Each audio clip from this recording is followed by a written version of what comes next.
Hey guys, today I just want to talk about, Sony in general and the Sony A7. Sorry, wait. What am I talking about? The Sony A7. I kind of want to talk about the Sony RX10 Mark IV, but also just Sony's like their photography business portion, because I was talking to somebody earlier, but. So the Sony RX10, right? It's a nearly 8-year-old camera, right?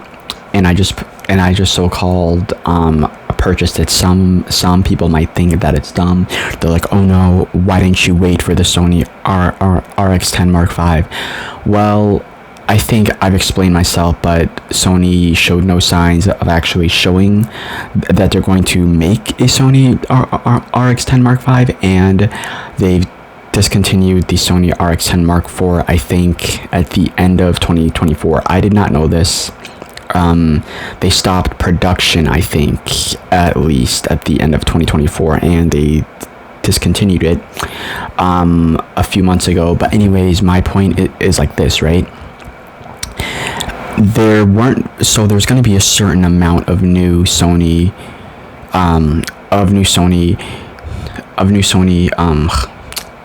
RX10 4s, right? So I just snagged one real quick when I heard this news, because like I said, the RX10 Mark V is not on the horizon, and I knew that I had a certain amount of time for me to grab a new one. Okay, and the RX10 Mark IV has been on my wish list for, I think, almost since it came out. So I've known about it pretty much almost since it came out, and people said it was amazing based on YouTube, because I've never seen somebody have one. I've never actually seen one up until the point that I bought it.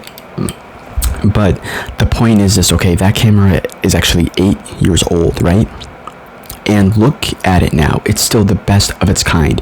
The time span of the age of the Sony 10-4 is the same time span that the Sony A7 launched and that the A7 IV launched. They launched just about 8 years apart.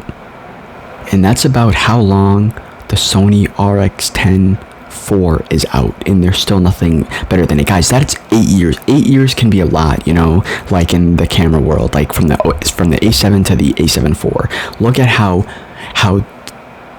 different they are. They're drastic. It's the fourth version of that camera. Look at all the progress Sony has made with it, and the fact that the Sony RX10 was there, the fourth version, and not a fifth version, in that it's still the best of its kind and nothing beat it, is so crazy to me. Like, I was just thinking about that, and it's so crazy to me. Sony is killing it. They killed the DSLRs. They have changed the DI world. They have completely changed it. They've completely made Canon and Nikon create mirrorless cameras quickly, because they're like, guys, let's get moving. Sony is like, they're taking almost all of the market share. And when the full frame first came out, people constantly kept on criticizing Sony. Oh, but there's barely stuff for it. There's like no lenses and all that stuff. Guess what now? A complete U-turn, a role reversal. Sony has so many now of the lenses. And what does Canon and Nikon have for their new mirrorless mounts? That's right, almost nothing. Like a complete backward flip now.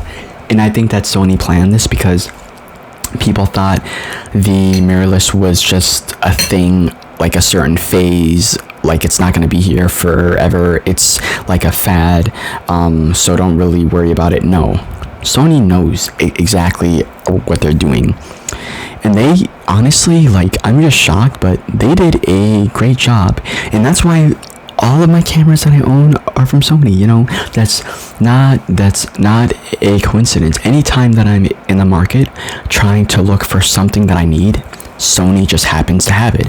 I've got the Sony RX100 Mark V, the Sony NEX 5R, the NEX 5R. That was my first camera, so I just happened to be in the right spot for my first camera, so then I got lucky. But I have the Sony A7 IV and the Sony RX10 IV. That's 4 cameras, and I was thinking about getting the APS-C camera one day, but the newer ones, you know, not the next ones, but the modern day Sony E-mount, the APS-C one. I was thinking about getting it, but I was like, no, maybe not. Maybe I don't need it unless I need more angles for B footage. But I'm like, but wait a minute, the RX10 IV is there for my B footage, and my fun photography out of camera YouTube, like my hobbyist camera, you know, like the one that I'll actually take outside and just take pictures of things that I really like, and just for leisure, you know, to like enjoy the hobby. Basically, that does not mean that I won't use the RX10 Mark IV for video when I need it. And guess what? It's the only camera that I purchased without a flip screen out of all the ones that I have. And there's a very big reason for that. It's the one exception that I made, because I've heard so many great things about it. This camera can do wildlife, as you know, because of the long zoom. It can also do macro. A lot of people, they don't think that. They tend to forget that that's part of the thing, macro, which is huge for me because I love macro. It can do a portraiture if I want to, on the go. Now, of course, I do have the Sony A7 and the 35 G Master. You know, the 35mm GM f1.4. That is amazing. If there's one a focal length that I could just have, it would honestly probably be that one. So I have those 3, and then I have the Sony the RX100 Mark V, you know, for little pocket stuff. I could take like my NEX 5R too if I want to, you know, but that one is a bit more aged. That one does not have the fast autofocus system that the three others have. But I'll still use it if I need to, you know. Also,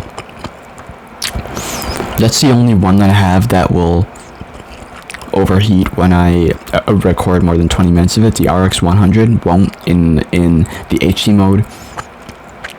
This overheating thing is apparently so common. I did not know that. Back in the day, when the NEX 5R was out, it wasn't as known because there weren't as many people shooting with Sony, you know. Now a lot of people are like shooting with Sony, and the overheating thing is just something that I feel like everybody knows, you know. But anyways, Sony's killing it, and they're killing it for a reason. When was the last time, honestly, that you saw a professional photographer use Canon or Nikon? I'm waiting, because in my graduation, guess what? There was a lady there. She had a Sony A7 II. I'm 99% sure because of the strap. And that strap came with the Sony A7 II, just the way that it looked. And of course, at the time, I had the Sony A7 IV, which is better, obviously, but I didn't have it in my possession, you know. But I think she was using the 55 f1.8 FE, the Zeiss one. I think that's the one she was using, if I'm not mistaken. But anyways, people mocked Sony. They have lenses now, plus there are third-party ones too, from like Sigma. as well. That's what also I think helped grow Sony, especially back in 2016 when the APS-C line was lacking with their lenses. And I can make the argument, or somebody else can, that the Sony APS-C line is still quite lacking. Their macro lens, like, they have not literally created a new macro lens for the APS-C mount in over 13 years. I don't know when it first came out, maybe 2011, early 2012. I don't know, but it's been forever since Sony has actually launched a new macro lens, because that one could use an update for sure.